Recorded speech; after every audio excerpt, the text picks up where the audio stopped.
Hotels are highly charged locations. They see lots of people come and go and bring their own emotions with them. Rooms in the same hall might have newlyweds on their honeymoon, husbands kicked out after a massive fight, families fleeing bad situations, or parents escaping for a quiet night alone. Needless to say, you can have a little bit of everything all under one roof. But when you combine all of that living energy in a space that houses a lot more than just the guests who are currently checked in, some sensitive people are bound to have a restless night here and there. Nestled in the idyllic foothills of the Sierra Nevada mountain range is a hotel that is equal parts stunning and spooky. So spooky, in fact, that some guests have been known to leave their beds in the middle of the night and refuse to return to their rooms. And when you are in a location where accommodation is sparse and the weather can be harsh, you have to be really, really scared to choose to brave the elements of the outdoors as opposed to the horrors of your expensive boutique hotel room.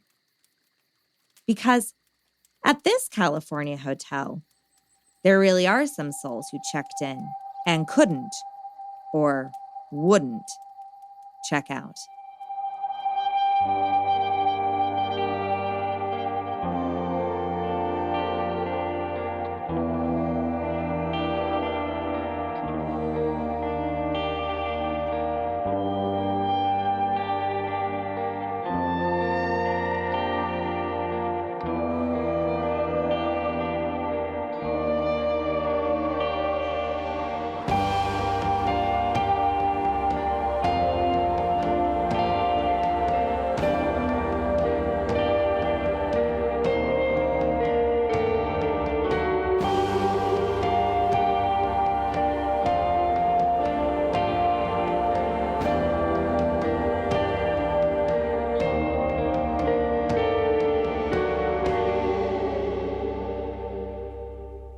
Hello, and welcome to episode 14 of The West London Witch, a podcast where we share stories about those moments where we find ourselves very much not alone.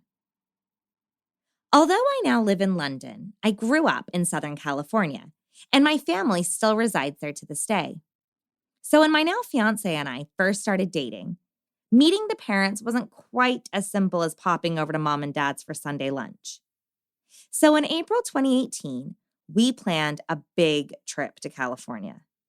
We did everything.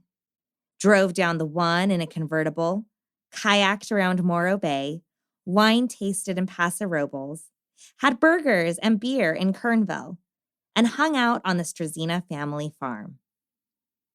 But there was one thing that we wanted to do more than anything: hike all over Yosemite National Park. So that's where our story begins. Just a couple on their first big vacation, exploring the beautiful gems of California and getting a lot more than just some cute Instagram pics and sweet memory. I'm Rebecca Struzina, and this is The West London Witch, episode 14, Sierra Sky Ranch.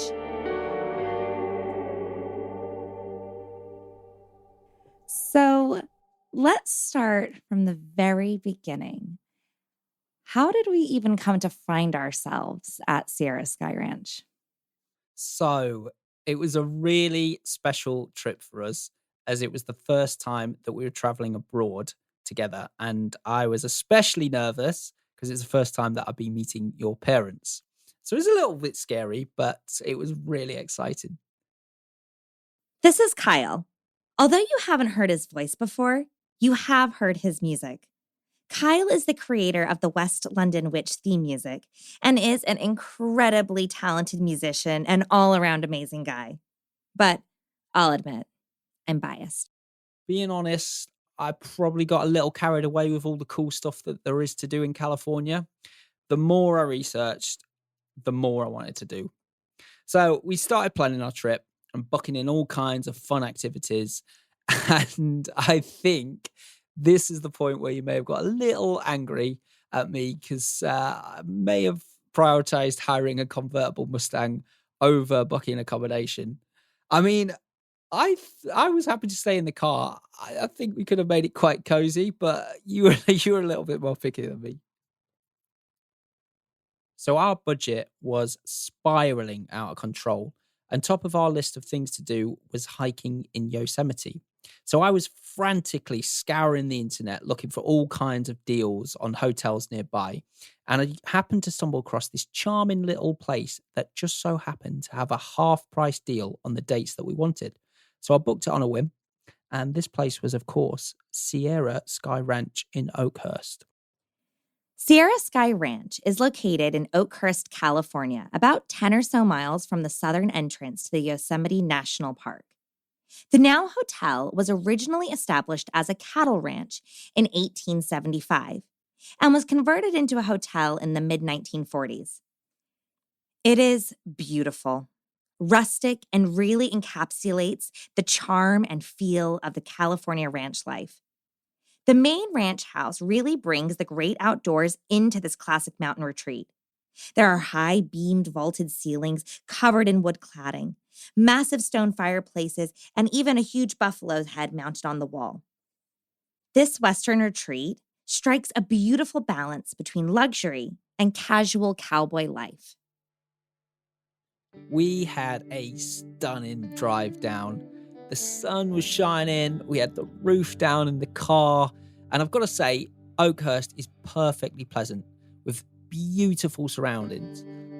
But as soon as we entered the town, I got this incredibly eerie feeling. It's almost like on the face of it, it's a normal, pretty town, but it felt like it was almost hiding a dark secret.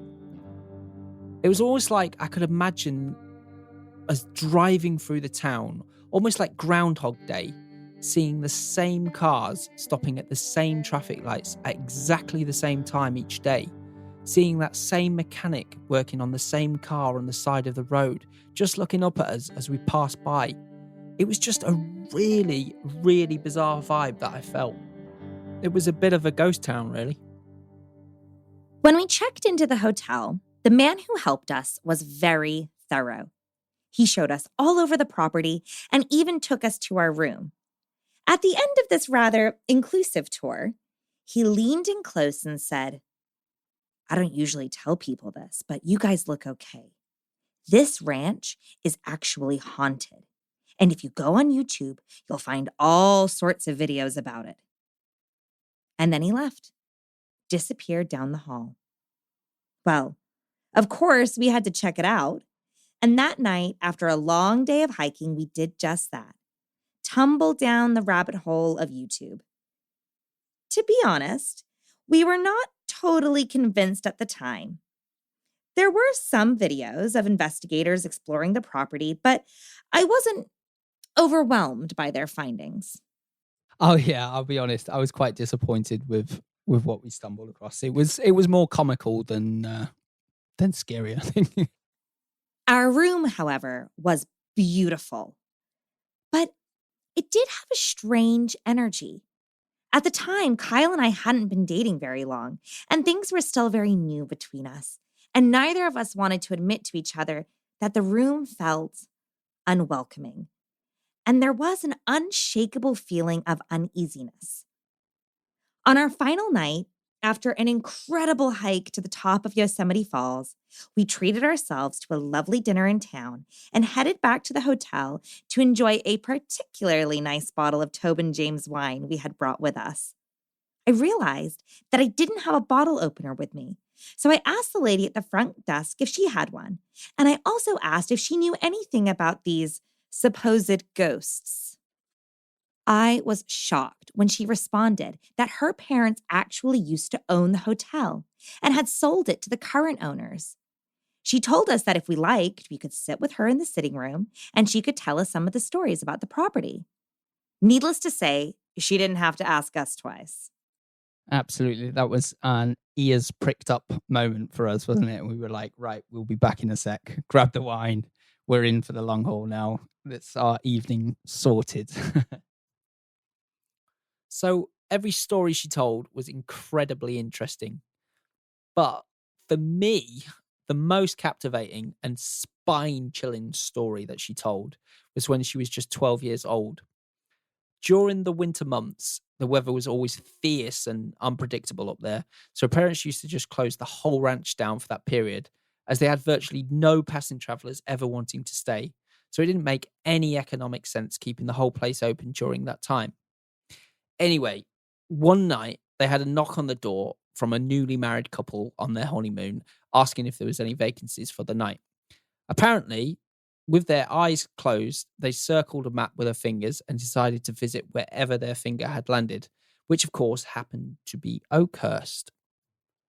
Her parents explained that they were shut down for the winter, but welcomed them in anyway. They got the log fire burning and made them feel very comfortable and cozy. So this girl had a friend over that particular evening, and there was these preteen girls having a sleepover, and her mum kept telling her, leave the newly married couple alone. Like literally the only reason they're sitting out here with us is to try and keep warm. There is no heating in the hotel. But the newly married couple were really obliging and they were really sweet and they were playing games with them. And then one of the girls suggested playing light as a feather, stiff as a board. The newlywed's husband opted to be the specimen to lay on the floor, and it was the two girls, the wife of the man, and the mum. So it's these four women who put their fingers underneath him and started chanting, light as a feather, stiff as a board. Light as a feather, stiff as a board. Now, the thing that got me was she looked at us dead in the eye and said, I don't care if you believe me. I swear this on my children's life that I experienced this. And you don't have to believe me, but I swear to you, as we started chanting, he lifted off the floor. At this point, they were standing up. They stepped back, removed their hands, and he was levitating a good 4 feet off the floor. His eyes were closed, and he said, okay, guys, you're going to start doing anything, as he was just floating over the hardwood floor. They kept chanting, light as a feather, stiff as a board. They put their hands underneath him and started to bring him back down. And when he opened his eyes, he was like, so nothing happened then. And the four of them were so shocked and terrified that they didn't quite know how to tell him that, yes, something did happen. You came all the way off the ground and then brought you back down, and yet you didn't feel anything at all. And I think that the thing that convinced us so much was the fact that she was so adamant and said it was such conviction that she genuinely didn't care if we believed her or not. It was like she was totally at peace knowing the fact that people may not believe her, but what was important, she knew she had that experience. Now, at this point, it's important that I tell you a little bit about the history of Sierra Sky Ranch, because it's vast and long. Although it was originally established as a cattle ranch, it's been used for many different purposes. When tuberculosis ravaged the world in the early 1900s, it was thought that clean mountain air could be very healing and restorative for patients. Sierra Sky Ranch was opened up and used as a tuberculosis sanatorium, and it opened its doors for men and women and children to rest and recover. Most did, but some lost their lives in the walls of Sierra Sky Ranch to the aggressive disease. In the 1940s, the ranch was used as a convalescence center for World War II soldiers, and once again became a haven for recovery. In 1946, the ranch was officially turned into the guest house that it is today, and it was popular with guests looking for comfortable country experience. Even Hollywood starlets like Marilyn Monroe and John Wayne visited Sierra Sky Ranch for some quiet rest and recuperation. But we can't deny that the property has seen a lot of pain and suffering. The next story she told us that evening was about a nurse named Sarah. Sarah worked at Sierra Sky Ranch during the time when the ranch was being used as the tuberculosis infirmary. One night, a mother and father came to the ranch with their 2 small children who were extremely ill and obviously not long for this world. The parents left the children, abandoned them to die alone, scared, confused, and forsaken. Sarah felt for these poor children and cared for them as though they were her own. She not only nursed them, but she mothered them, loved them, and ultimately contracted the disease herself from them. One morning, Sarah and the children were nowhere to be seen. A fellow nurse went to check on them and found Sarah and the two children cuddled up in bed together, dead. The story goes that they all died of tuberculosis. But I do find it interesting, even perhaps hard to believe, that they all died on the same night in the same bed of natural causes. Regardless, reports of ghostly children apparitions, children laughing in the night, and children running through rooms and halls are a very common report at Sierra Sky Ranch. Guests routinely complain about loud children in rooms that are empty or ominous laughter in their own room. And some have even reported that they've woken up to find children standing over them, watching them sleep. When the woman and her mother ran the hotel, she said that they experienced a lot of activity in what they call Sarah's room.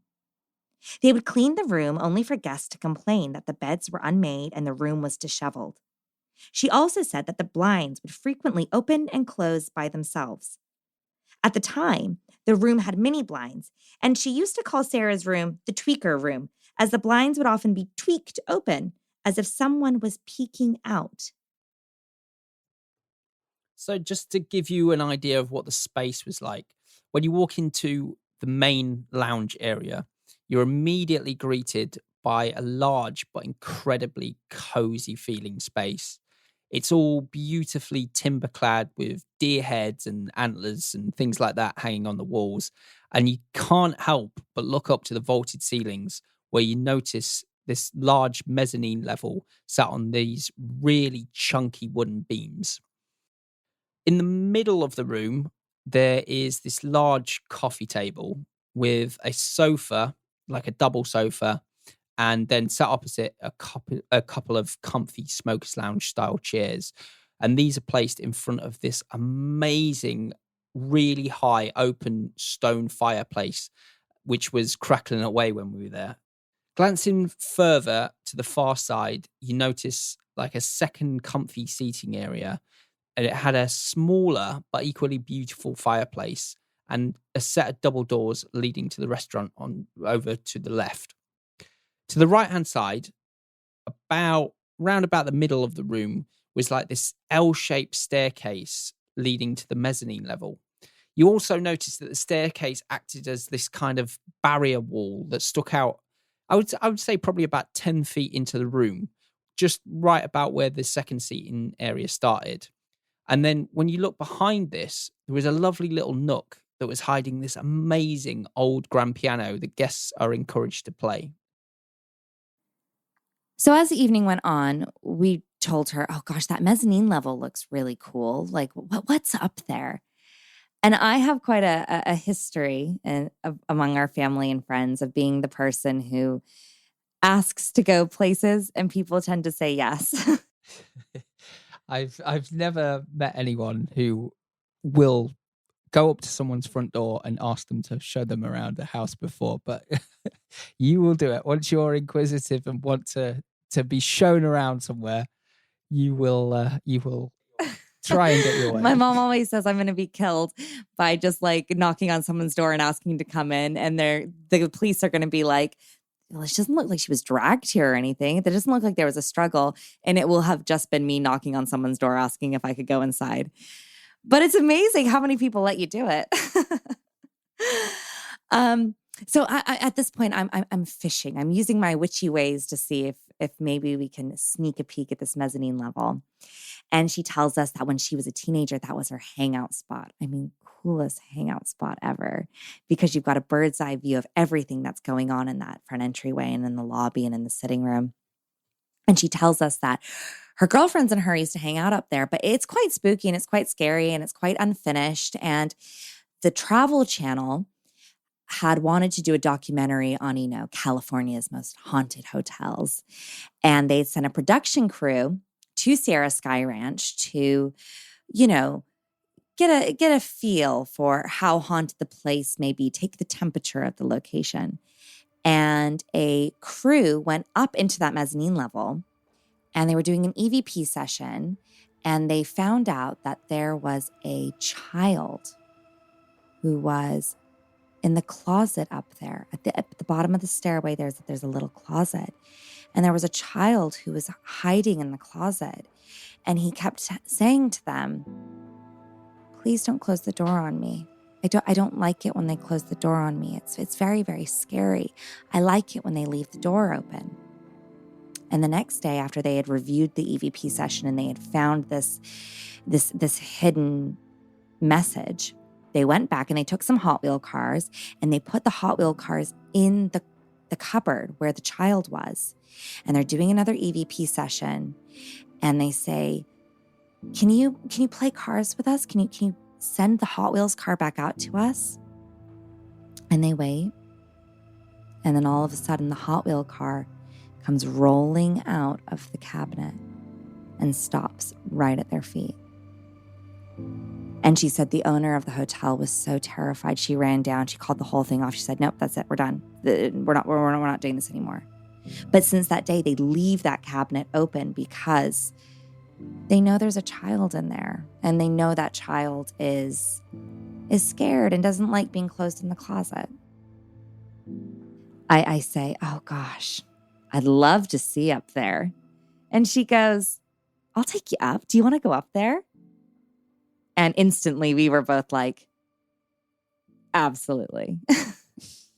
That was quite an exciting moment, wasn't it? Yeah. And you had decided that you wanted to go all ghost hunters on us, and you wanted to do a little recording. So I had my camera out filming absolutely everything at this point, just trying to capture whatever I could. On the left-hand side, just before you go down the stairs immediately in front of you, there was this cupboard space. And that is the space where it said that this child still haunts. And we proceeded to go down the stairs. They were really creaky and it's quite old and spooky sounding. And we got to the bottom, and there was this old bathroom in front of us that was completely disused, hadn't been used in years. And then to the left of this was this bedroom space. It's almost like it was an apartment for an old ranch hand or something. And I remember feeling quite disorientated at this point because we'd gone up to the mezzanine level, then gone down these steps, and we're in this sort of old disused apartment area, but it was up in the roof. At this point, I vividly remember checking the camera to make sure it was recording. And I remember seeing the little red dot to show it was recording, and it was at 5 minutes, 21 seconds. I really remember it so vividly. And I was just checking to see if we could see any orbs or anything crazy like that on the camera. And then we proceeded to go back up the stairs and back onto the mezzanine level, where I then stopped the camera. And I distinctly remember saying, just before I ended the recording, saying, "Man, that was a crazy space, but thanks so much for showing us around." And it stopped. After we were done filming the video, we had realized it had gotten really late, and the woman who had shown us around had to go home. The night auditor had arrived and asked what were we doing. We had told her what we had been up to, and she said that because she works alone at night, quite often she felt that she wasn't by herself, and she heard people walking around up on the mezzanine level, or knocks at the door only to answer it and find that there was no one there at all. But we ended up saying our goodnight, and we decided to head into what they call their library, which is another quintessential American, California ranch house style room with the big stone fireplace, the vaulted ceilings with the beams. And it's right outside of room 33, Sarah's room, where the nurse had passed with the two little children. And we sat down and we get Kyle's phone out and we say, let's look at the video, see if we can see anything on the video. And I have never seen you more terrified. No, so I had a little sneaky peek while you were pouring out our glasses of wine. And the video was only around 4 seconds or so in length. And initially I thought, I must have taken 2 videos and swiped to my right and realized there was only 1 video. So I was really initially devastated because I thought that whole thing I hadn't filmed. But I thought it was quite strange because I remember seeing the recording light. I remember you seeing the recording light. So I watched it back again. And that's when I stopped in my tracks completely. Now, the video went as such. We enter the space and you see us going into complete darkness. And then immediately you see us re-enter the light and come out of that space again. As I was saying, man, that was a crazy space. Thanks so much for showing us around. And the video was 1 video footage. It was not an edit that I'd done. And that's, I think, what took me so much by surprise was the fact that I know I was the one videoing this. And I haven't edited it, or this is the first time that I've seen the video footage. And it was just the most crazy thing because I realized no one else has interfered with this. It's just me that was recording it.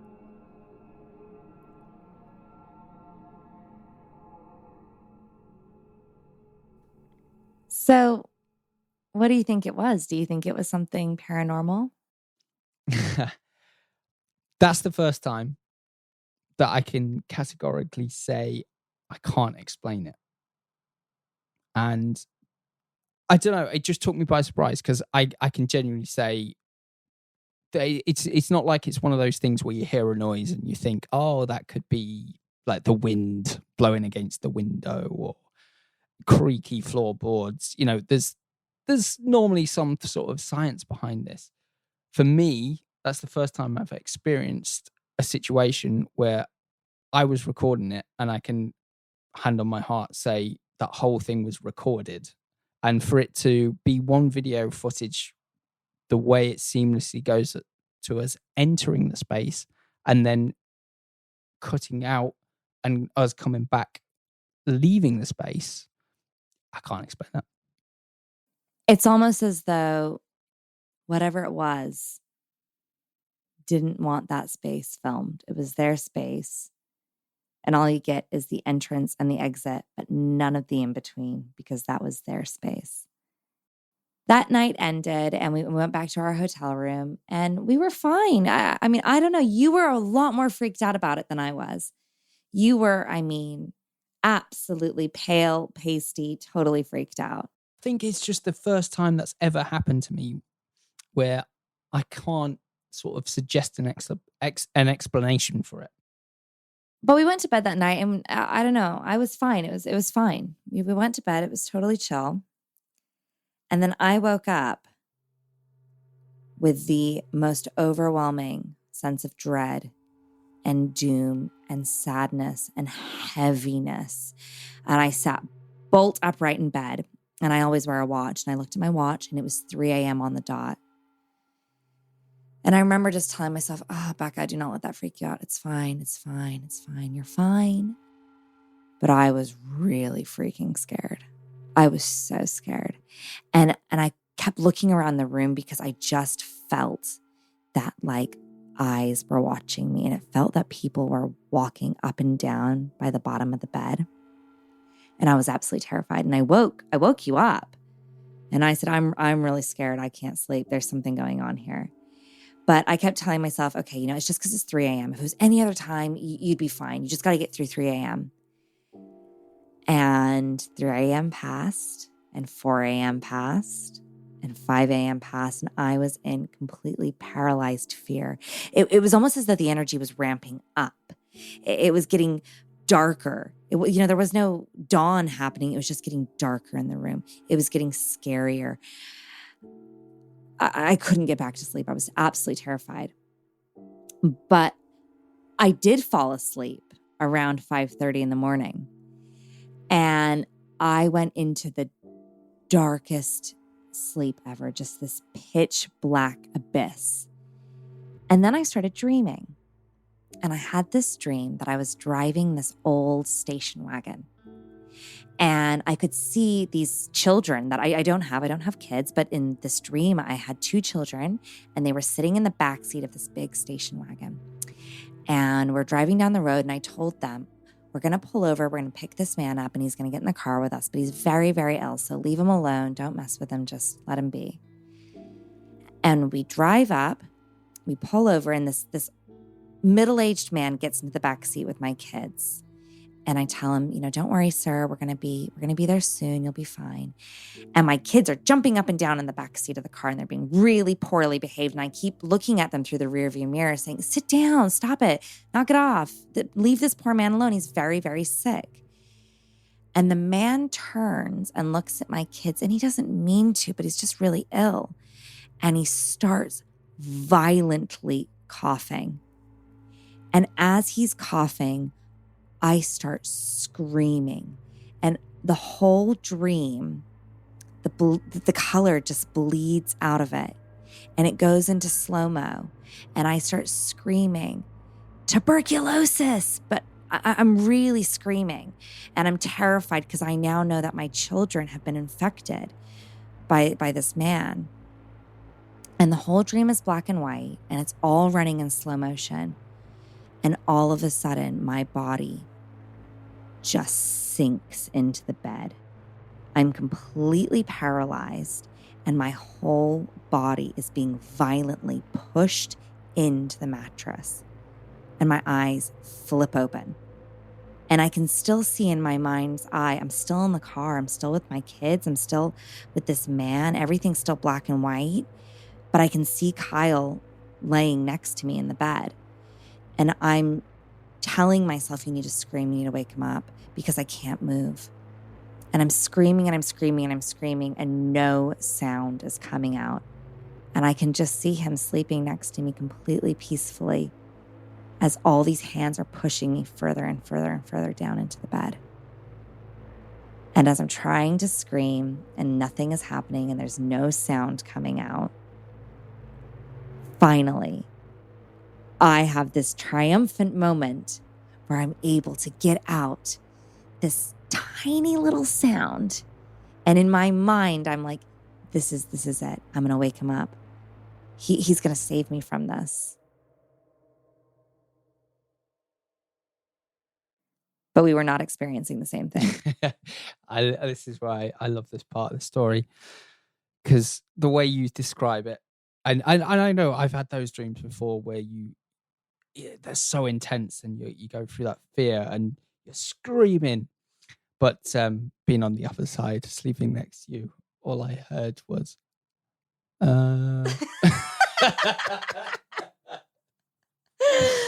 Oh, it's brilliant. I mean, it was so scary. And he rolls over and and I'm completely frozen. I mean, I've never in my life had sleep paralysis before. I've never had it since. I don't know if that was sleep paralysis. I don't know what it was. But whatever it was unbelievably terrifying. And I'm looking at him and my eyes are, as wide as pied pans. And he just opens his eye up and he looks at me like, what are you doing?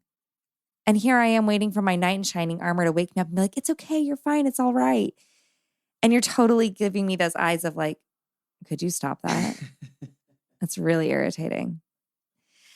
But I finally woke up and I told Kyle, I'm like, I am awake. And at this point, I looked at my watch and it was about 5:30 in the morning. And I said, I'm awake now, I'm done. And I showered and I was awake. That was it. That was the day started for me. And I'm so glad that was our last night there because I would have been one of those people who would have left. But you didn't feel the same way because you went back. I did. We told everyone this story and we showed everyone the video. And I'm so glad we showed everyone the video.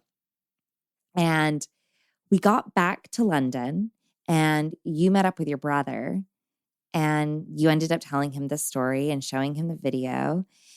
And Ash instantly saw something that no one else had clocked. In true Ash style, he was going through it meticulously. He's quite similar to me in this respect. Like, he needs hard evidence to categorically say he believes or doesn't believe. So he was going through the video and he stopped it and zoomed in. And I remember him just slamming the phone down on the table.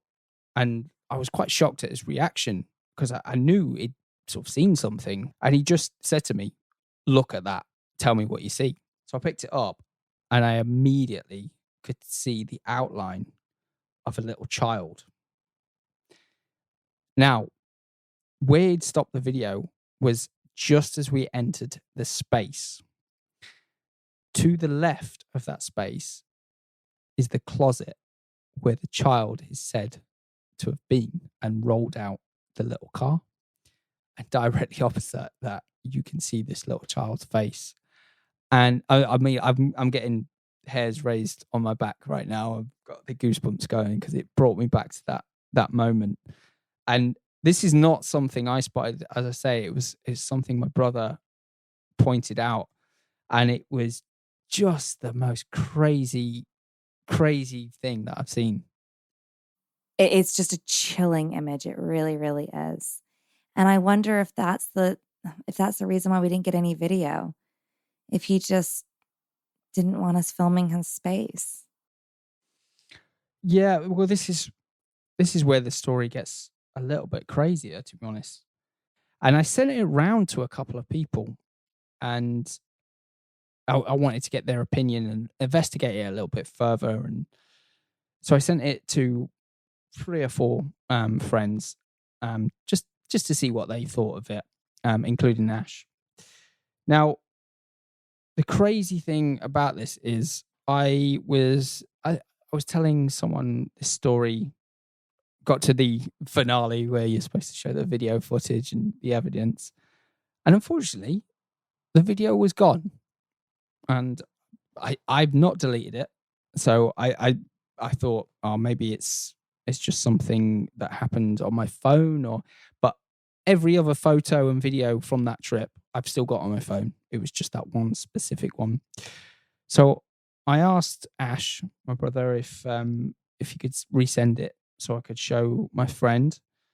And it turns out he hasn't got it anymore either. So then I asked my friend Jim, who I sent to, and again, he hasn't got it. Every single person that I sent that video footage to, including yourself, actually, it's gone. It's all backed up. I can't explain it. I don't know what's happened. So one of my best friends moved out to California the following year, and myself and my brother went out to go and see him. And I was telling him about our hiking in Yosemite and the crazy Sierra Sky Ranch stories. So we decided to go and stay again for a second time. And this time, slightly different experience because we requested to stay in Sarah's room. So when we get the keys to Sarah's room 33, I have to say I was slightly disappointed that night in John and Ash's bravery, because we were all going to be staying up all night and doing our investigations. But I think as one was falling asleep, the other one was trying to keep the other one awake. So because we all kind of wanted to fall asleep first, so we didn't experience anything, even though we were trying to. I have to say, on reflection, it was a scary place to go in, having heard the stories and been through what we went through. However, as the night went on and towards the morning, I actually felt really comfortable in that room and really warm and welcome. And I put that as a little homage to Sarah herself, because when you hear the stories of this woman and how much she did for the children and how she looked after, I almost feel like it was she didn't want to make herself present because really we were a little bit freaked out by her. And that warm, cozy sort of feeling from that room, I feel like was her way of just sort of looking after us. So that's how I'm going to leave it, as that. So if you were to write your own TripAdvisor review, what would you say? Go check it out for yourself. It's a wonderful, wonderful, interesting little place. I want to find out more.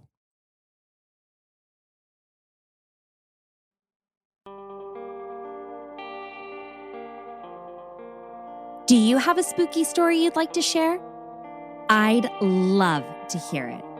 Drop me an email at thewestlondonwitch@gmail.com or find us on Instagram and Facebook at The West London Witch. If you enjoyed today's episode, don't forget to subscribe, rate, and review. And come and follow us for additional content on Instagram and Facebook. Until next time, merry meet, merry part, and merry meet again.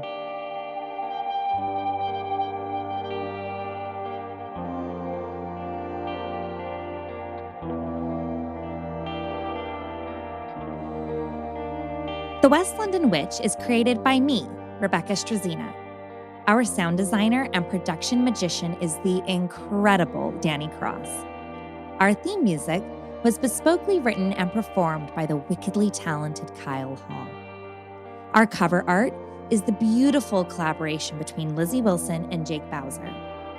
Special thanks to Miss Sinead Bowers, our quality control and biggest cheerleader. And thank you to you, all of our listeners all over the world. These are your stories. Thank you for sharing them with us.